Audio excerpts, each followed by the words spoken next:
नांदेड शहरातील वाजेगाव येथील ईदगाह परिसरात नमाज दरम्यान घडलेल्या स्फोटसदृश घटनेने परिसरात खळबळ उडाली आहे।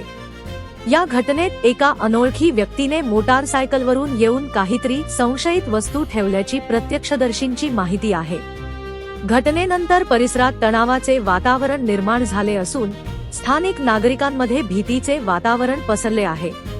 महाराष्ट्र राज्य अल्पसंख्याक आयोगाचे राज्य सदस्य वैधानिक दर्जा वसीम ख्वाजाभाई बुरहान यांनी नांदेडचे पोलीस अधीक्षक यांना पत्र पाठवून या घटनेची तात्काळ, निष्पक्ष व वैज्ञानिक पद्धतीने चौकशी करण्याची मागणी केली आहे।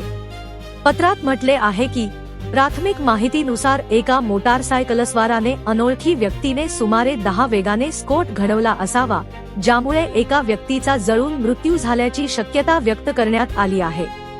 वसीम बुरहान यांनी आपल्या पत्रात नमूद केले की घटना सामाजिक सौहार्द व शांततेला बाधा आणणारी असल्याचे मत व्यक्त करताना स्थानिक नागरिकांनीही निष्पक्ष चौकशीची मागणी केली आहे।